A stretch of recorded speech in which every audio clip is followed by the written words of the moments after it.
Assalamualaikum warahmatullahi wabarakatuh. Innal hamdalillah nahmaduhu wa nasta'inuhu wa nastaghfiruh wa na'udzu billahi min shururi anfusina wa min sayyiati a'malina. Man yahdihillahu fala mudilla lahu wa man yudlil fala hadiya lahu. Wa asyhadu an la ilaha illallah wahdahu la syarika lahu. Wa asyhadu anna Muhammadan abduhu wa rasuluh. Qala Allah Ta'ala fi kitabihil karim, ya ayyuhalladzina amanu taqullaha haqqa tuqatih wa la tamutunna illa wa antum muslimun, amma ba'd. Kita masuk ke bab at-tayammum li raddis salam. Bab tayammum untuk menjawab salam. Hadis 167 An Umair maula Ibni Abbas annahu sami'ahu yaqul aqbaltu ana wa Abdurrahman bin Yasar maula Maimunah zaujin Nabi sallallahu alaihi wasallam hatta dakhalna ala Abil Jaham bin Al-Haris bin As-Simah Al-Ansari faqala Abul Jaham Aqbala Rasulullah sallallahu alaihi wasallam min nahwi bi'ri Jamal. Falaqiyahu rajulun fasallama alaihi. Falam yarudda Rasulullah sallallahu alaihi wasallam alaihi. Hatta aqbala ala al-jidar famasaha wajhahu wa yadayhi thumma radda alaihi salam. Dari Umair maula Ibnu Abbas, bahwasanya ia mendengarnya berkata, aku bersama Abdurrahman bin Yasar maula Maimunah istri Nabi SAW datang hingga kami pun masuklah kepada Abu Jaham bin Al-Harith bin As-Simah Al-Ansari. Lalu Abu Jaham berkata, Rasulullah SAW pernah datang dari arah sumur Jamal, lalu bertemu dengan seorang laki-laki. Lalu laki-laki ini mengucapkan salam kepada Rasulullah sallallahu alaihi wasallam. Namun Nabi tidak menjawab salamnya, sehingga beliau pun menuju tembok. Lalu beliau pun mengusap wajahnya dan dua tangannya. Lalu setelah itu beliau pun menjawab salamnya. Iya.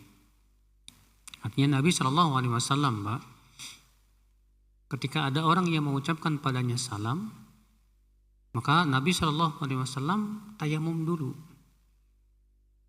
Iya. Baru kemudian beliau pun menjawab apa? Salam. Dari hadis ini kita ambil faedah, saudaraku sekalian. Faedah yang pertama yaitu istihbabut taharah li dzikrillah. Disunnahkan bersuci untuk berzikir kepada Allah.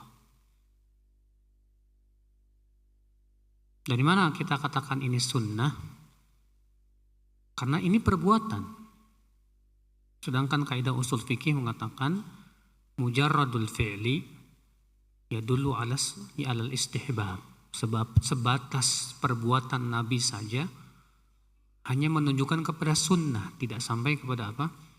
Wajib, kecuali kalau memang ada perintah dari Nabi Shallallahu Alaihi Wasallam. Dan Nabi SAW bersabda, inni karihtu an adzkurallah ala ghairi tuhrin. Aku tidak suka berzikir kepada Allah dalam keadaan tidak di atas kesucian. Dan para ulama sepakat, Pak, bahwa apa boleh berzikir dalam keadaan tidak di atas kesucian.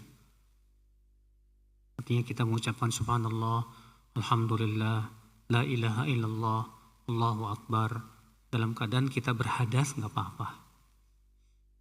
Namun disunnahkan, ya disunnahkan kita di atas apa? Wudu. Iya. Kenapa? Karena perbuatan Nabi di sini. Sampai Nabi SAW mau menjawab salam saja, tayamum dulu. Dan juga hadis yang sudah saya sampaikan tadi, aku tidak suka berzikir kepada Allah dalam keadaan tidak di atas apa? Kesucian. Ya. Kemudian hadis ini juga ikhwatul Islam dijadikan dalil itu tentang permasalahan kalau misalnya apabila kita mencari air mengakibatkan terluput dari waktu. Apabila kita mencari air mengakibatkan terluput dari waktu yang wajib atau dari terluput dari kewajiban waktunya, maka itu diperbolehkan untuk bertayamum. Ya. Berkata Syekhul Islam Taimiyah dalam kitab Majmu' Fatawa di jilid 21 halaman 471, Ammal musafir idza wasala ila ma'in wa qad dhaqa al-waqtu fa innahu yusalli bit-tayammum ala qawli jumhuril ulama.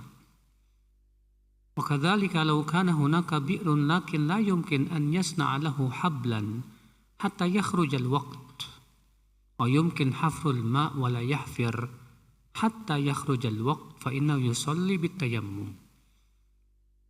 Adapun musafir, apabila ia sampai kepada air sementara waktunya sudah sempit sekali, maka ia boleh sholat dengan tayamum atas pendapat jumhur ulama. Demikian pula kalau ia sampai kepada sumur tapi tidak ada tambang untuk mengambil air. Kalau ia bikin dulu tambangnya dan nyari dulu, akhirnya terluput waktunya sampai keluar. Atau mungkin untuk menggali air, tapi kalau dia gali dulu menyebabkan apa? Keluar waktunya. Waqad qala ba'dul fuqaha min ashabi Syafi'i wa Ahmad innahu yaktasil wa yusalli ba'da khurujil waqt lishtighali bi tahsil asy-syart wa hadha dha'if. Sebagian fuqaha dari mazhab Syafi'i dan Ahmad mengatakan bahwa ia mandi dan sholat walaupun telah keluar waktu. Kenapa? Karena dia harus melaksanakan syaratnya tadi. Karena masalahnya, ya, syaratnya adalah harus berwudu atau mandi dengan air. Namun kata Ibnu Taimiyah, ini pendapat yang lemah. Ya.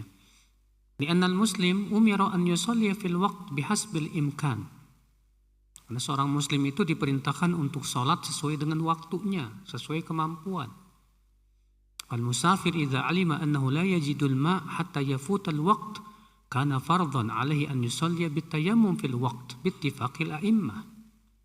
Maka seorang yang sedang safar, jika ia tahu bahwa ia tidak mendapatkan air sampai keluar waktunya, maka dia wajib sholat dengan tayamum dengan kesepakatan seluruh ulama. Ingat ya, musafir kalau dia tidak menemukan apa? Air. Kalau dia cari air malah dikhawatirkan keluar waktu. Yang seperti ini seluruh ulama sepakat dia boleh tayamum. Iya. Walaysa lahu an yu'akhir as-shalah hatta yasila ila al-ma' wa qad dhaqa al-waqt. Dan tidak perlu dia mengakhirkan sholat sampai ia mendapatkan air sementara waktunya sudah sempit. Bahitsu la yumkinul iktisal was shalah hatta yakhrujal waqt. Sehingga tidak memungkinkan ia mandi dan sholat sehingga akhirnya keluar waktunya. Wal idza fa'ala dzalika kana 'asiyan bil ittifaq. Bahkan kalau dia harus nyari-nyari dulu kesana kemari, akhirnya ya habis waktunya, maka ia telah berbuat maksiat dengan kesepakatan ulama. Wa hina idzin fa idza wasala ila al-ma' wa qad dhaqa al-waqt fa fardhuhu innama huwa as-shalah bit-tayammum fil waqt. Maka pada waktu itu kata beliau, apabila ia sampai kepada air sementara waktunya sudah sangat sempit sekali, maka kewajiban dia adalah sholat dengan tayamum di waktu tersebut. Walaysa huwa ma'muran bihadzal isti'mal alladhi yafutuhu ma'al waqt. Dan ia tidak diperintahkan untuk menggunakannya yang menyebabkan akhirnya waktunya habis. Ya. Bikhilafil mustayqidh akhir al-waqt wal ma'u hadirun.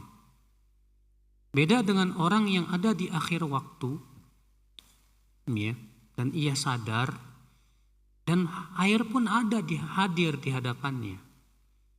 Fa inna hadza ma'murun an yaktasil wa yusalli.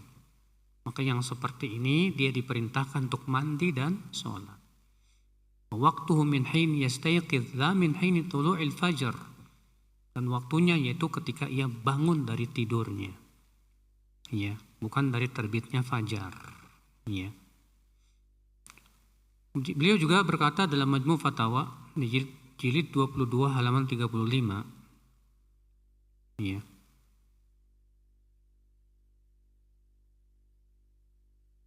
Berbicara tentang orang yang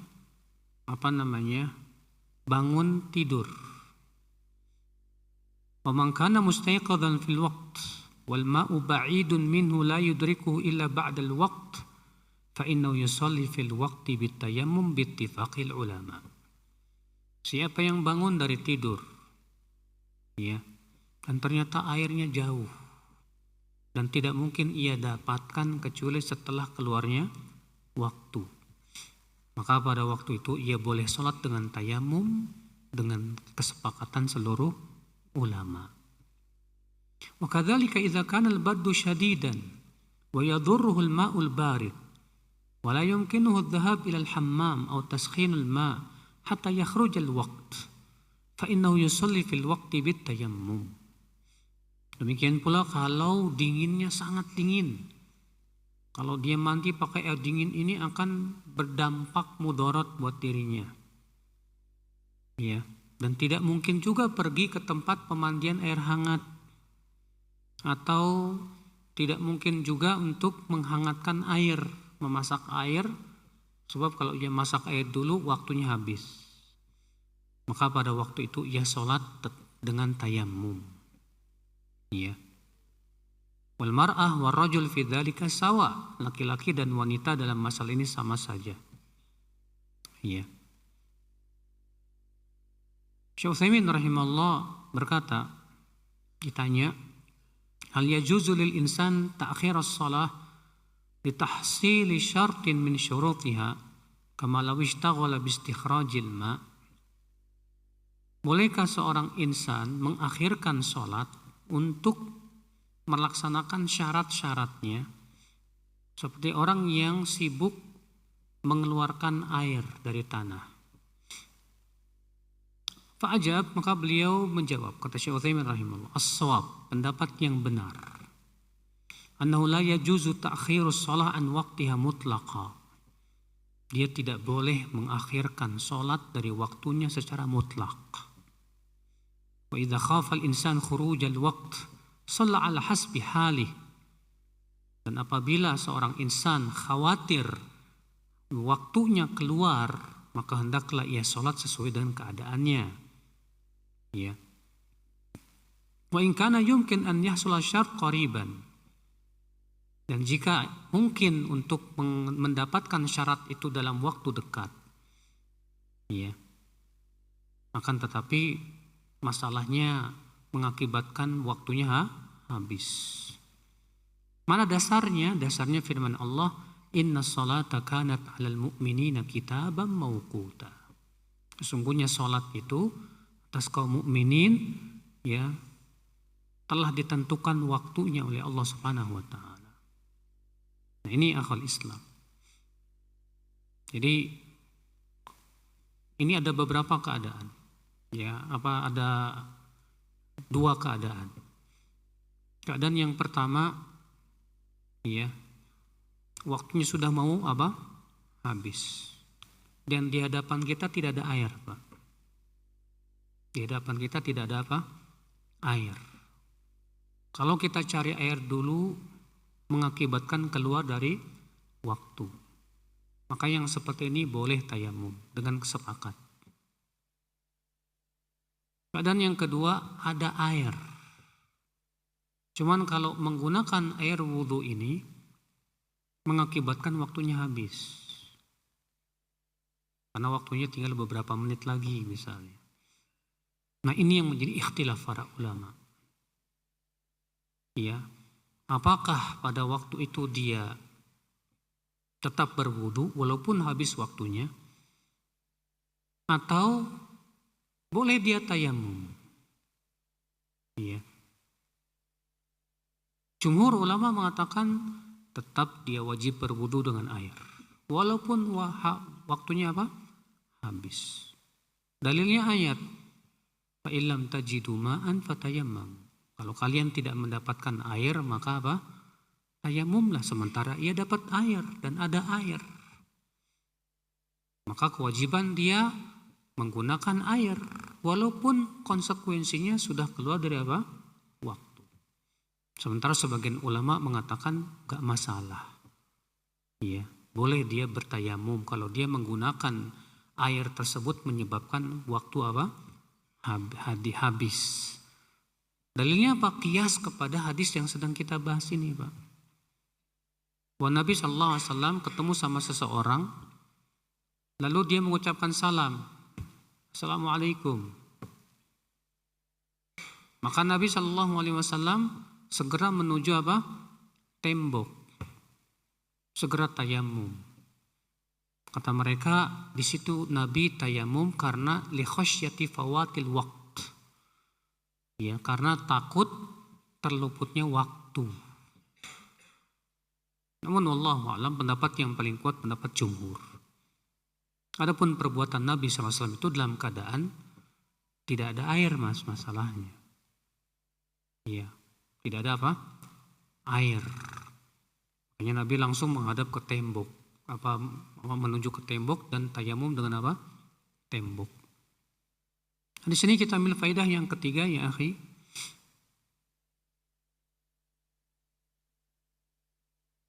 Di sini dalil jumhur bahwa tayamum itu tidak harus dengan tanah. Berbeda dengan mazhab Imam Ahmad. Kalau Imam Ahmad ya mewajibkan tayamum itu harus dengan apa? Turab. Tahu enggak turab? Turab itu tanah. Ya. Jadi kalau misalnya nggak ada tanah gimana? Misalnya antum berada di atas pesawat, nggak ada tanah, nggak ada air. Kata mereka sholat dalam keadaan tidak berwudu, tidak tayamum. Kenapa? Karena air nggak ada, tanah nggak ada. Sedangkan menurut mereka tayamum itu harus dengan tanah. Sedangkan jumhur mengatakan bahwa tayamum itu ya, dengan segala sesuatu yang tampak di muka bumi, baik tanah atau batu atau dinding. Ya. Dalilnya mana hadis ini? Di mana di sini dalam hadis ini Nabi SAW tayamum dengan tembok. Tayamum dengan apa? Dengan tembok, bukan dengan tanah. Dan ini pendapat yang paling kuat ya wallahu a'lam. Nah, itulah makna sa'id yang disebutkan oleh Allah, fatayammamu sa'idan thayyiba. Tayammumlah kalian dengan sa'id yang thayyib. Wallahu a'lam. Kita masuk ke bab selanjutnya, bab al-mu'min la yanjus. Mukmin itu tidak najis. Hadis 168 an Abi Hurairah radhiyallahu an annahu laqiya an-nabiy sallallahu alaihi wasallam fi tariqin min turuqil Madinah wa huwa junubun fansalla fadhahaba faqtasal fatafaqadahu an-nabiy sallallahu alaihi wasallam falamma jaa qala aina kunta ya Aba Hurairah qala ya Rasulullah laqitani wa ana junub fakaritu an ujalisaka hatta aqtasil. Faqala Rasulullah SAW, Subhanallah, innal mu'min la yanjus. Dari Abu Hurairah, semoga Allah meridhoinya, bahwasanya ia pernah bertemu dengan Nabi Shallallahu Alaihi Wasallam di salah satu jalan kota Madinah dalam keadaan Abu Hurairah sedang junub dan belum sempat mandi. Lalu Abu Hurairah pun pergi diam-diam, Pak. Fansalla. Insalla itu artinya dhahaba khufyah. Pergi diam. Dalam satu arti yang lain dengan lafaz fankhonastu. Sama artinya, ya. Maka aku pun pergi diam-diam. Fadhahaba faktasal, lalu pulanglah Abu Hurairah dan mandi. Fatafaqadahu Nabi sallallahu alaihi wasallam, maka Nabi sallallahu alaihi wasallam pun kehilangan beliau. Abu Hurairah kok tiba-tiba hilang. Ketika Abu Hurairah datang, Rasulullah bertanya, "Aina kunta ya Abu Hurairah?" Kamu kemana hai Abu Hurairah? Maka kata Abu Hurairah, iya, wahai Rasulullah, engkau bertemu denganku dalam keadaan aku sedang junub. Dan aku tidak suka duduk bersamamu sampai aku mandi dulu.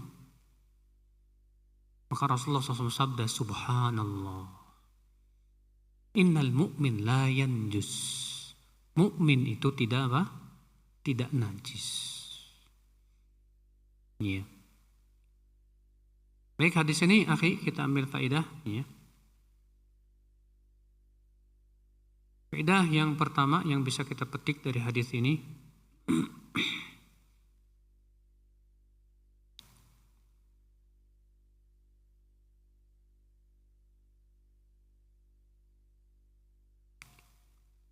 jawazu khurujil junub li ba'dhi hajatihi duna an yaktasil.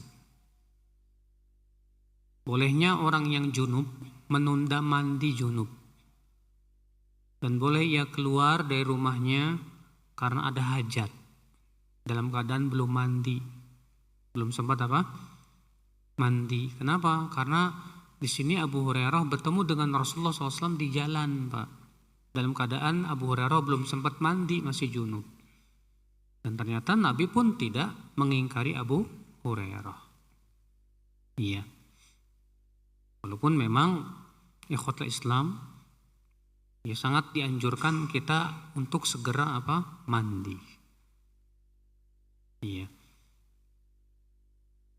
Faedah yang kedua,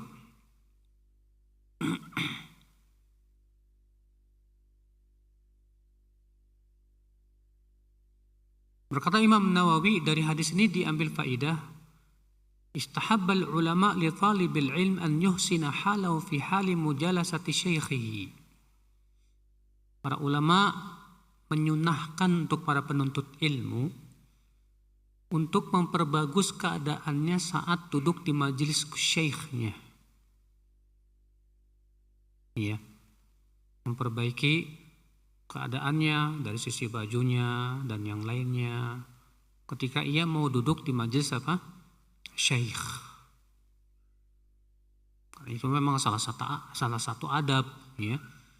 Yang sampai duduk di majelis ta'lim tuh Pak pakai baju oblong, ya, seenaknya lah gitu Pak. Jangan.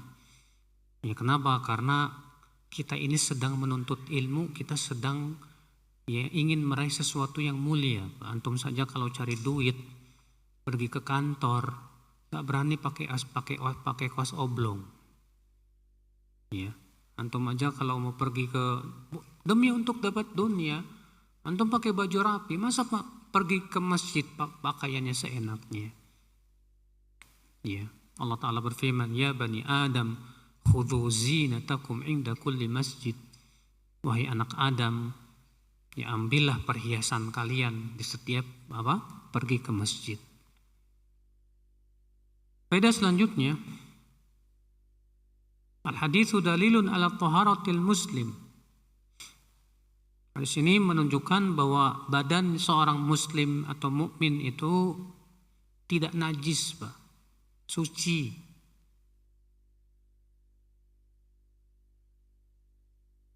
Berkata Imam An-Nawawi dalam syarah Sahih Muslim jilid 4 halaman 288, hadzal hadis aslun 'azimun fi taharatil muslim hayyan wa mayyita. Hadis ini merupakan dalil yang agung yang menunjukkan bahwa muslim itu Pak, badannya suci baik ketika masih hidup maupun sudah meninggal dunia.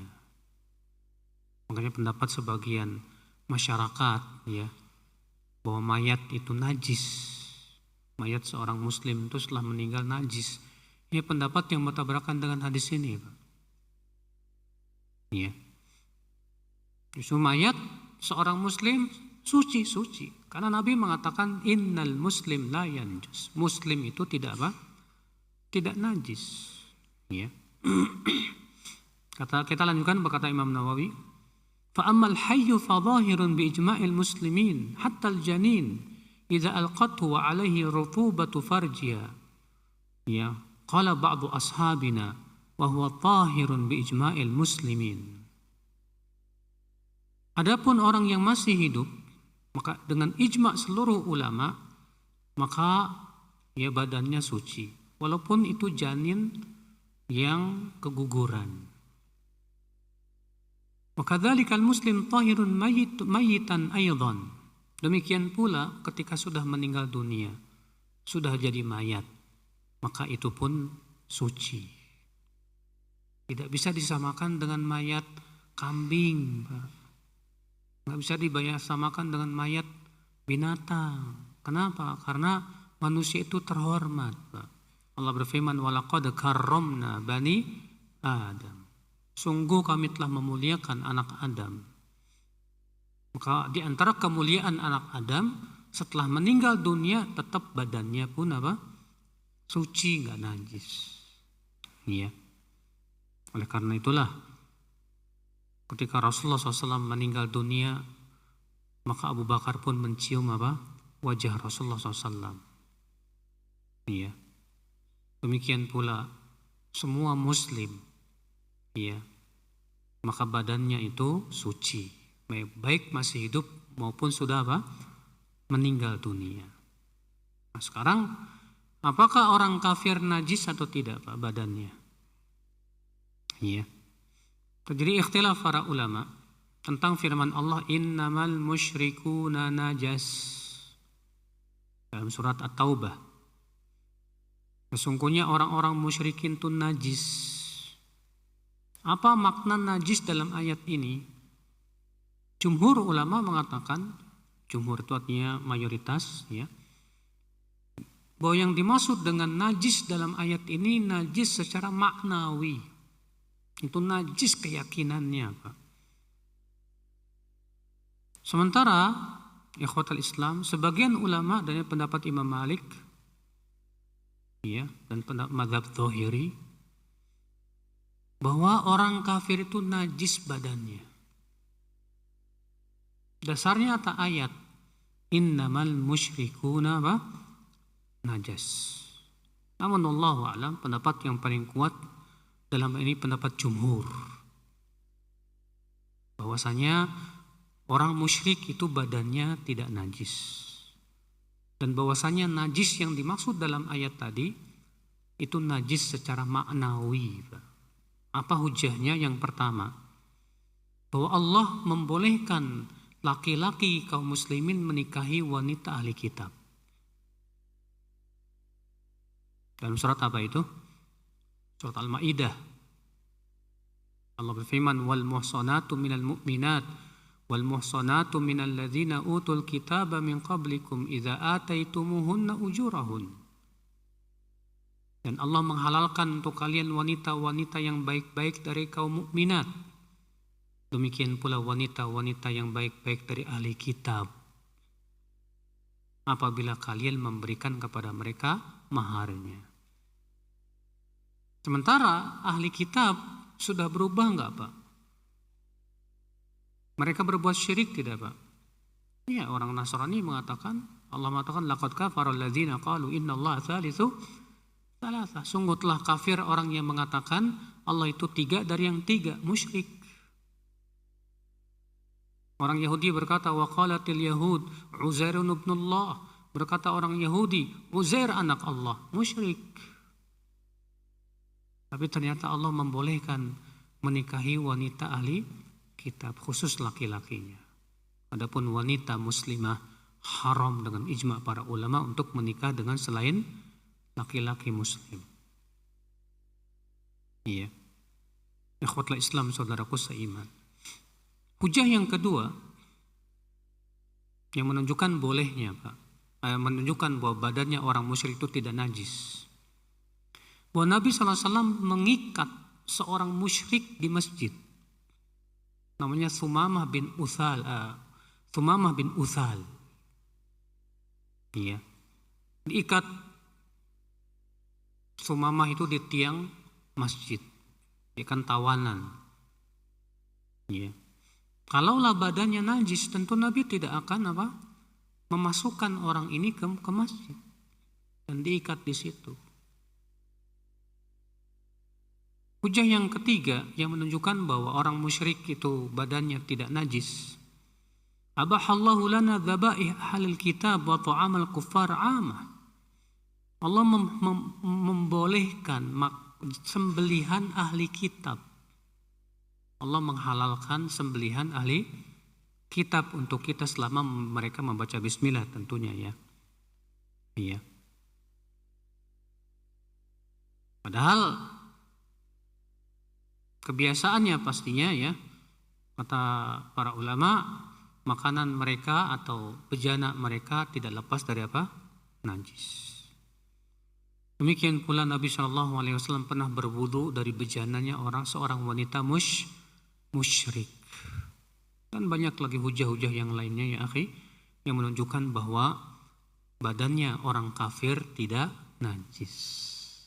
Adapun ayat tadi, innamal musyrikuna najas, sesungguhnya kaum musyrikin itu najis, maksudnya najis secara maknawi, yaitu najis akidahnya, najis pemikirannya, najis keyakinannya, di mana mereka meyakini adanya sekutu bagi Allah Subhanahu wa taala. Iya. Allahu a'lam.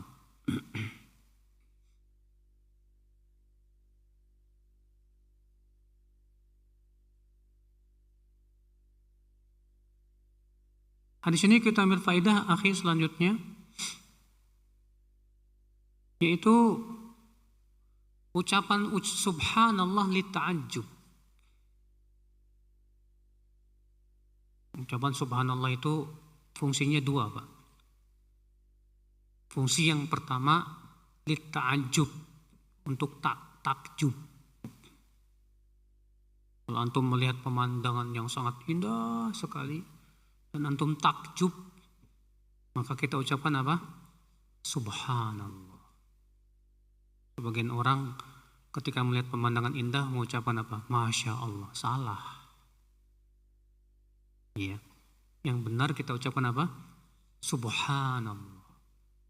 Adapun Masya Allah kita ucapkan kalau kita kagum kepada harta milik sendiri, Pak. Antum misalnya masuk kebun antum dan antum merasa kagum dengan kebun antum, ucapkan Masya Allah la quwata illa billah. Misalkan surat Al-Kahfi, falaula idz dakhalta jannataka qulta Masya Allah la quwata illa billah. Kenapa engkau ketika masuk ke kebunmu kamu tidak mengucapkan Masya Allah la quwata illa billah? Maka dari itu, ya Masya Allah itu kita ucapkan ketika melihat barang harta kita dan kita merasa kagum gitu, Pak. Antum beli mobil bagus, melihat mobil antum, kok bagus banget, ucapkan Masya Allah. Adapun kalau kita melihat pemandangan yang indah, yang mengagumkan, takjub, maka kita ucapkan Subhanallah.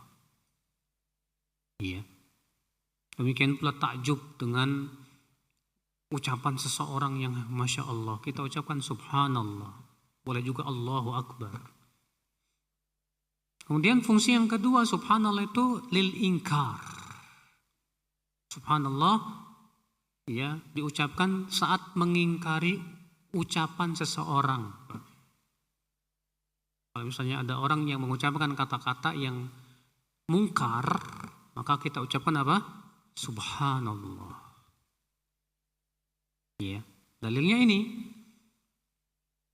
Di mana Abu Hurairah mengatakan apa? Aku tadi pergi, ya Rasulullah, karena aku sedang junub dan aku tidak suka ya untuk duduk bersamamu dalam keadaan apa? Junub. Apa kata Rasulullah? Subhanallah. Artinya mengingkari. Ya. Demikian Allah berfirman, wa qalu ittakhadallahu waladan subhanah. Mereka berkata Allah mengambil anak. Subhanah, maha suci Allah. Mengingkari. Iya. Lalu bagaimana dengan Masya Allah, Tabarakallah? Saya belum dapat dalilnya, Pak. Adapun hadis yang menyebutkan bahwa Rasulullah SAW sabda, halla barokta, kenapa kamu tidak ya doakan keberkahan untuknya? Ya, itu untuk kalau kita melihat barang orang lain, Pak. Maka yang lebih baik kita ucapkan barakallahu fiik. Kenapa? Karena Nabi mengatakan halla barokta. Kenapa kamu tidak doakan apa? Keberkahan buat dia. Ya. Adapun tabarakallah itu sifat untuk Allah. Tabarakallah itu sifat untuk apa? Allah. Ya. Maka yang lebih baik kalau kita melihat barang orang lain kita ucapkan barakallahu fiik. Antum ngelihat nih teman antum baru beli mobil bagus, antum bilang kepada dia apa? Barakallahu fiik. Iya, ucapkan supaya diberkahi itu, iya barangnya itu. Wallahu a'lam. Ikhwatul Islam, saudaraku seiman. Kita masuk ke hadis berikutnya. Bab zikrullahi azza wa jalla ala kullil ahyan. Bab zikir kepada Allah di setiap keadaan. Man Aisyah radhiyallahu anha qalat, kana an-nabiy sallallahu alaihi wasallam yadhkurullah ala kulli ahyani. Dari Aisyah, semoga Allah meridainya, ia berkata, adalah Nabi Shallallahu Alaihi Wasallam berzikir kepada Allah pada setiap keadaannya. Ya. Hadis ini akhir Islam menunjukkan jawazu dzikrillah ala kulli hal min al-ahwal, sawa'un kana dzakir tahiran am muhditsan am junuban. Di sini menunjukkan bolehnya berzikir kepada Allah dalam setiap keadaan, baik dia suci ataupun berhadas atau dia dalam keadaan junub, ya. Baik itu zikir subhanallah, alhamdulillah, la ilaha illallah, Allahu akbar, astaghfirullahal azim. Ya, subhanallah wa bihamdi, subhanallahil azim, la haula wa la quwata illa billah, ataupun membaca Al-Quran. Ya. Karena kenapa? Karena hadis ini umum, akhi. Kata Aisyah radhiyallahu anha adalah Rasulullah sallallahu alaihi wasallam berzikir kepada Allah subhanahu wa ta'ala pada setiap apa? Keadaan. Namun sudah kita sebutkan tadi bahwa yang paling utama adalah berzikir itu di atas kesucian. Iya. Karena kita sudah sebutkan tadi hadisnya, Nabi SAW bersabda, inni karihtu an adzkurullaha ala ghairi thuhrin. Aku tidak suka berzikir kepada Allah dalam keadaan tidak apa? Tidak suci. Iya. Namun akhwat Islam, ada keadaan-keadaan yang ya para ulama mengatakan dari pendapat jumhur tidak disyariatkan untuk berzikir. Yang pertama saat buang air. Yang pertama saat apa? Ya, buang air.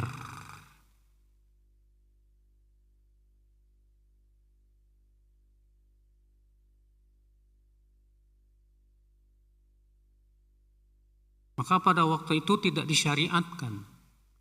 Disebutkan dalam hadis bahwa Nabi SAW sedang buang air. Lalu kemudian ada orang yang datang dan mengucapkan salam, Assalamualaikum. Maka Rasulullah tidak menjawab salamnya.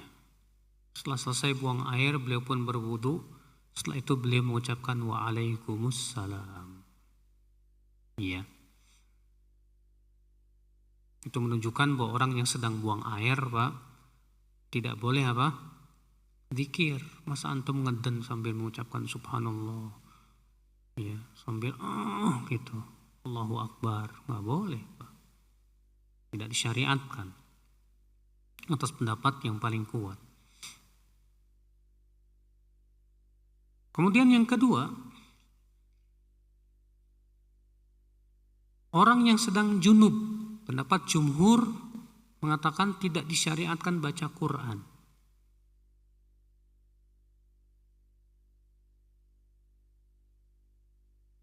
Dalilnya jumhur adalah hadis Ali bin Abi Thalib, anna Rasulullah SAW kana la yahjuzuhu anil Quran syai'un laisal janabah. Bahwa Rasulullah SAW tidak ada yang menghalangi untuk membaca Al-Quran sesuatu pun kecuali janabah. Iya. Namun ikhtilaf para ulama apakah hadis ini hasan atau dhaif. Syekh Albani mengatakan bahwa hadis ini dhaif, tidak bisa dijadikan apa? Hujjah. Iya. Kalaupun sahih, ini adalah sebatas apa? Ya, perbuatan. Sedangkan perbuatan itu tidak menunjukkan kepada haram. Ali bin Abi Thalib hanya mengatakan tidak ada yang menghalangi Nabi untuk baca Quran sesuatu pun kecuali apa? Janabat. Ini hanya sebatas hikayatu fi'l. Sedang menjelaskan atau menghikayatkan, menceritakan perbuatan. Iya. Bukan sedang menunjukkan bahwa itu hukumnya haram. Karena bisa jadi pada waktu itu Nabi tidak lakukan karena misalnya beliau tidak suka atau yang lainnya, bukan karena keharaman. Iya. Maka dari itulah sebagian ulama seperti Syekh Albani dan yang lainnya mengatakan bahwa orang yang junub boleh baca Al-Quran. Cuma masalahnya apakah orang yang junub boleh megang mushaf? Mazhab yang 4 mengatakan tidak boleh. Iya, dan itu yang lebih hati-hati. Faedah yang kedua dari hadis ini, akhi, al-haditsu dalalatun ala mulazamatin Nabi sallallahu alaihi wasallam lidzikr, haitsu kana yadhkurullah ala kulli ahyani.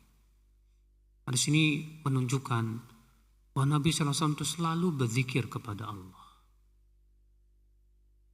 Dan Nabi SAW juga memang menganjurkan, Pak, agar kita banyak berzikir. Allah juga menganjurkan. Allah berfirman, Ya ayyuhalladzina amanu dzkurullaha dzikran katsira wasabbihuhu bukratan wa asila. Hai orang-orang yang beriman, berzikirlah kepada Allah dengan zikir yang banyak. Ya. Suruh kita untuk berzikir dengan berzikir yang banyak. Dan Rasulullah SAW ya, menganjurkan agar lisan kita ini, Pak, senantiasa apa? Basah dengan zikir kepada Allah Subhanahu wa taala. Kata Rasulullah, la yazalu lisanuka dzikran ratban min dzikrillah. Hendaknya lisanmu senantiasa dibasahi dengan zikir kepada Allah. Karena orang yang lisannya selalu zikir, Pak, insya Allah itu dijauhkan oleh Allah dari ucapan yang tidak baik. Coba antum lihat, orang yang suka gibah itu pasti jarang zikir, Pak. Kalau dia banyak zikir, insya Allah dia tidak akan gibah.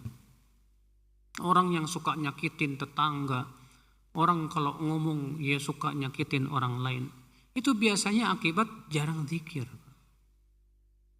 Tapi orang yang selalu zikir pada Allah biiznillah lisannya terjaga, akhwal Islam. Iya. Ini penting untuk membiasakan lisan kita banyak ke zikir, apalagi sekarang nih Pak nih. Sekarang kita berada di 10 awal bulan Dzulhijjah. Ini amalan yang sangat utama di hari-hari ini, memperbanyak zikir. Allah berfirman, wa yadhkuru ismallahi fi ayyamin ma'lumat. Ya, dan mereka pun mengingat Allah di hari-hari yang telah diketahui. Ibnu Abbas mengatakan maksudnya itu 10 awal bulan Dzulhijjah. Dan juga Rasulullah SAW sabda dalam riwayat Imam Ahmad, ma min ayyam a'zam 'indallah wa ahabbu ilaihi al-amal min hadhil ayyamil 'ashr. Fa'akthiru fihi at-takbir wat-tahlil wat-tahmid. Tidak ada hari-hari yang paling agung di sisi Allah dan paling dicintai oleh Allah untuk beramal saleh dari hari-hari ini. Apa kata Rasulullah? Perbanyaklah di hari-hari ini takbir, tahlil, tahmid. Masya Allah. Bagaimana? Seperti kita ucapkan ketika takbiran, Pak. Allahu Akbar, Allahu Akbar. La ilaha illallah, wallahu akbar, Allahu akbar, walillahil hamd. Perbanyak. Iya. Cumanya itu Pak, kita ini sering kali lupa. Kenapa? Karena banyak pikiran. Ya, pikirannya tentang dunia, pikiran tentang makanan, pikiran tentang hobi, pikiran tentang macam-macam. Fa'allahul musta'an. Padahal akhi, ya para ulama menyifati bahwa hati seorang mukmin itu ya dengan zikir akan hidup. Bahkan hati seorang mukmin itu hendaknya seperti ikan yang apabila diangkat dari air kelepek-kelepek. Hati seorang mukmin senantiasa zikir kepada Allah. Apabila ia lepas dari zikir, hatinya tidak tentram, tidak tenang. Kenapa? Karena seorang mukmin ketentraman hatinya adalah dengan zikir kepada Allah, mengingat Allah Azza wa Jalla. Allah berfirman, ala bi dzikrillah tatma'innul qulub. Ketahuilah dengan zikir kepada Allah, hati itu menjadi apa? Tenang, tentram. Iya. Kenapa sih ada orang Pak mudah stres? Intinya jarang zikir. Kenapa sih ada orang yang ya cepat galau? Intinya satu, jarang mengingat Allah. Yang dia ingat dunia. Kalau dia mengingat Allah, berzikir kepada Allah, tentu subhanallah, Allah pasti akan memberikan kepada dia apa? Ketenangan, kebahagiaan, ketentraman. Bagaimana tidak? Ya, orang yang ingat kepada Allah, Allah ingat kepada dia. Allah berfirman, "Fadhkuruni adzkurkum." Ingatlah aku, niscaya aku akan ingat kamu. Kalau Allah ingat kita, Allah akan berikan kepada kita taufiknya, inayahnya, pertolongannya, subhanallah. Iya. Sebaliknya orang yang lupa kepada Allah, Allah jadikan lupa kepada dirinya sendiri. Allah berfirman, "Wala takunu kalladzina nasullah fa'ansahum anfusahum." Iya, jangan kalian seperti orang-orang yang lupa kepada Allah. Maka Allah jadikan ia lupa kepada dirinya sendiri. Maksudnya lupa kepada maslahat-maslahat dirinya. Kan orang kalau kapan seseorang itu mau memperbaiki diri Pak, saat ia ingat kepada Allah Subhanahu wa taala. Ini akhi, kita berusaha ya mengikuti Rasulullah sallallahu alaihi wasallam. Dan zikir ya kata para ulama dengan lisan dan dengan apa? Hati. Menuntut ilmu termasuk zikir tidak Pak? Oh, termasuk ya seagung-agungnya zikir. Antum ngobrol aja sama teman-teman nih tentang Islam, tentang nikmat Allah yang Allah berikan kepada kita berupa sunnah Nabi dan yang lainnya. Itu sendiri sudah termasuk zikir kata para ulama. Iya. Antum mudzakarah ilmu sama teman-teman termasuk zikir kepada Allah Subhanahu wa taala. Jadi kita berusaha ya, jangan sampai majelis kita ini sepi dari zikir, Pak. Karena majelis yang sepi dari zikir ini diancam sama Rasulullah SAW. Kata Rasulullah SAW, ma jalasa qaumun majlisan. Tidaklah suatu kaum duduk di suatu majelis dan mereka tidak berzikir kepada Allah dan tidak pula bersalawat untuk Rasulullah, illa kanat alaihim tirah, kecuali akan menjadi penyesalan pada hari kiamat. Dalam satu ayat yang lain, illa qamu ala misli jifati himar, kecuali mereka bangkit dari majelis itu seperti bangkai keledai. Masya Allah. Iya, Allah musta'an. Demikian kita lanjutkan setelah adzan dengan tanya jawab bagi yang mau bila ada pertanyaan ya. Wabillahi taufik. Assalamualaikum warahmatullahi wabarakatuh. Apa hukum jual barang KW? Kalau barang KW ini ada tulisan barang asli, padahal bukan, haram hukumnya. Contoh misalnya antum bikin barang KW kemudian ditempel nama yang udah masyhur itu.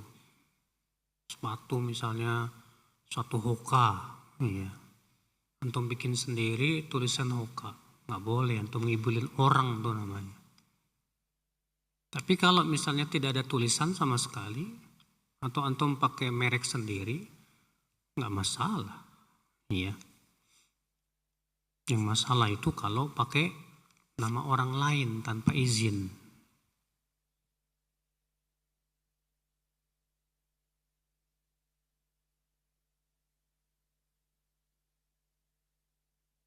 Karena baru hijrah. Apakah bacaan sholat harus diganti semua dari doa iftitah sampai tahiyat akhir lah? Jadi masalah doa yang antum baca yang kayak gimana? Ya. Yang perlu antum periksa itu doa yang antum baca ini ada nggak dalilnya itu yang antum lakukan? Kalau ada dalilnya dari Rasulullah SAW, tetap baca.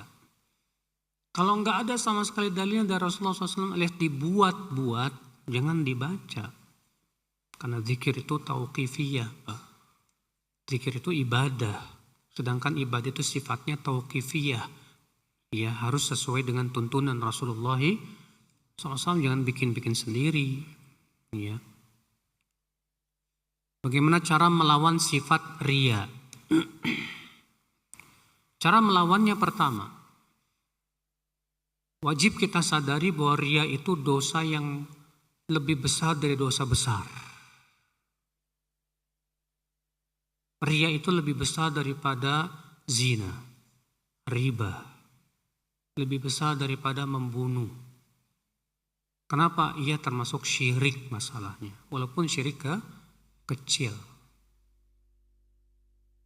Iya.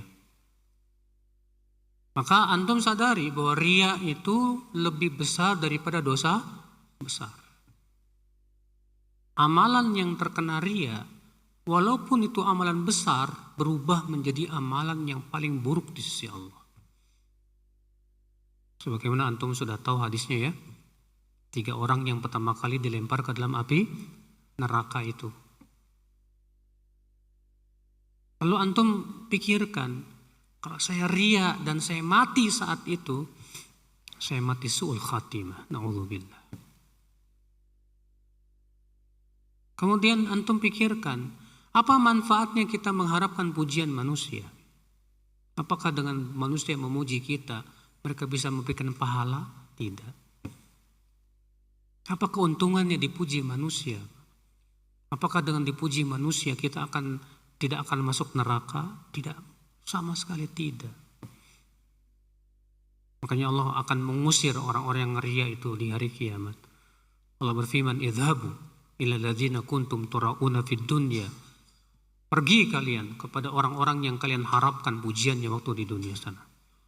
Anzuru hal tajiduna indahum jaza. Lihat oleh kamu, apakah mereka bisa memberikan balasan pahala buat kamu? Iya. Nah ini akhi, coba kita pikirkan, buat apa kita mengharapkan pujian manusia dari ibadah kita? Gak ada manfaatnya. Ibadah ini untuk Allah, jangan sampai ada kita masukkan syirik, mempersekutukan Allah subhanahu wa ta'ala.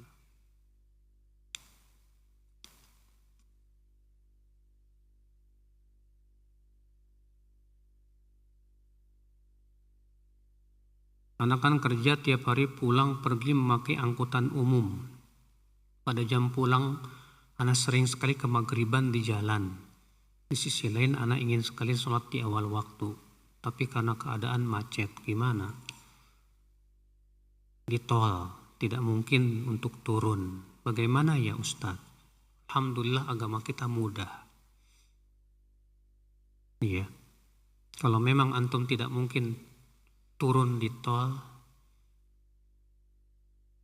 ya, maka ya udah, antum bisa jamak takhir di waktu isya, ya. Kalau memang keadaannya seperti itu, atau opsi yang kedua, antum pulangnya setelah maghrib. Jadi setelah keluar kantor, langsung pergi aja ke masjid. Nah di masjid banyakin baca Quran dan yang lain sambil nunggu apa? Sholat maghrib. Habis sholat maghrib baru dia jalan. Iya, itu opsinya. Bolehkah orang kafir masuk ke dalam masjid? Boleh, dengan syarat ya dia tidak menghinakan masjid. Sebagian orang kafir terkadang masuk ke masjid dengan pakai sepatu, Pak. Iya, memperlihatkan kepungahannya, tidak. Iya, kalau keadaannya seperti itu nggak boleh. Iya.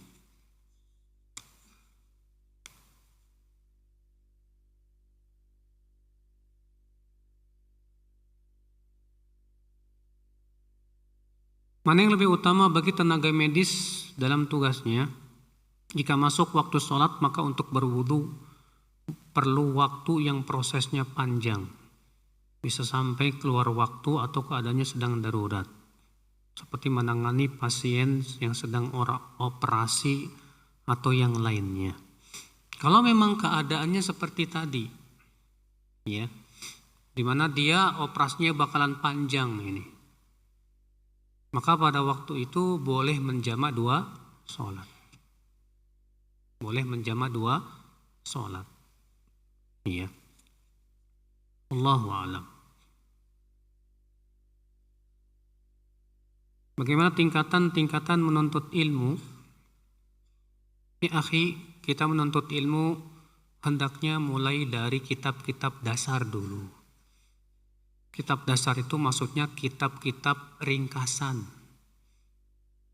Iya. Dalam masalah akidah, kita pelajari dulu yang ringkasan dulu, Pak. Kenapa para ulama itu meringkas ilmu itu, Pak? Bukan karena nggak ada tujuan, enggak. Para ulama itu meringkas ilmu karena dalam ringkasan itu terdapat dasar-dasarnya dan kuncinya. Makanya kitab ringkasan itu justru kuncinya, ya, untuk kita bisa masuk ke tingkat yang lebih tinggi. Nah, kalau misalnya yang ringkasan yang istilahnya kuncinya belum kita pegang, di mana kita akan bisa naik kepada yang lebih apa? Tinggi dari itu. Mulai dari dasar. Ilmu hadis kita mulai misalnya dari kitab ya, Taisir Mustalah Hadis misalnya. Atau dari kitab Ibnu Hajar Al-Asqalani rahimahullah, ya, Nukhbatul Fikar. Kalau ilmu fikih misalnya bisa dimulai dari kitab yang ringkas dulu, Pak. Iya. Seperti bukunya Syekh Abdurrahman As-Sa'di, Minhajus Salikin. Naik lagi terus ke atas, naik lagi. Seperti itu bertahap, Pak. Kalau seperti itu insya Allah antum akan berhasil. Apa sih pengertian sunnah itu, Ustadz? Sunnah itu, Pak, ada makna secara umum dan ada makna secara khusus. Sunnah makna secara umum artinya semua yang diajarkan oleh Rasulullah SAW. Itu sunnah. Adapun makna secara khusus, maka ini sesuai dengan disiplin ilmu. Sunnah menurut ilmu hadis, sunnah menurut ilmu fikih, sunnah menurut ilmu akidah, beda-beda ternyata definisinya. Menurut ilmu hadis, sunnah sama dengan hadis. Itu semua yang berasal dari Rasulullah SAW. Menurut ilmu fikih, sunnah artinya di bawah wajib. Menurut ilmu akidah, sunnah artinya lawan daripada bid'ah. Jadi kita sedang berbicara dalam masalah apa dulu nih ya? Kalau kita sedang berbicara tentang fikih, berarti kata sunnah itu dibawa kepada makna secara apa? Ilmu fikih. Jangan dibawa kepada makna sunnah secara ilmu akidah. Tapi kalau kita sedang berbicara tentang akidah, maka pahamilah sunnah itu sesuai dengan ilmu apa? Akidah. Sesuai dengan apa sedang ilmu apa yang sedang dibahas. Ya.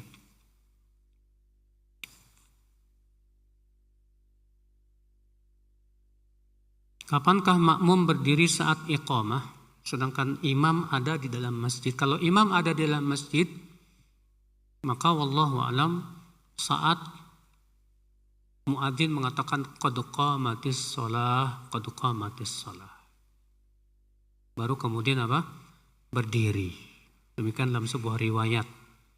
Tapi kalau misalnya dia mau berdiri langsung dari semenjak awal, itu pun boleh, nggak masalah. Iya. Apa yang dimaksud dengan larangan sholat di antara dua tiang? Maksudnya apa? Ini tiang. Ini tiang ya. Sebelah sana ada saf, sebelah sini ada saf. Sehingga safnya terputus oleh tiang. Itu yang dilarang. Adapun antara dua, kalau misalnya ini tiang, satu saf tidak terputus silahkan. Yang tidak boleh berarti yang baliknya tuh. Di balik tiangnya itu yang tidak boleh. Kenapa? Alasannya karena terputus safnya. Iya. Makanya Anas bin Malik berkata apa? Kunna nattaqi hadza ala ahdi Rasulillah SAW. Sambil nunjuk ke tiang. Dahulu di zaman Rasulullah kami menghindari ini. Menghindari apa? Tiang. Iya. Boleh nggak zikir dalam toilet tapi di hati saja? Ya, zikir di hati saja. Kalau cuma di hati saja nggak masalah kalau selama tidak diucapkan, Pak. Iya, wallahu a'lam. Makanya sebagian ulama hadis sampai tidak ingin waktunya itu terbuang percuma, Pak. Di antara mereka ada yang ketika buang air, dia suruh anaknya bacain hadis. Jadi ketika buang air dia dengerin hadis. Iya, subhanallah. Baik, saya kira cukup. Subhanallah bihamdik, syahadu an la ilaha illa anta astaghfiruka wa atubu ilaik. Assalamualaikum warahmatullahi wabarakatuh.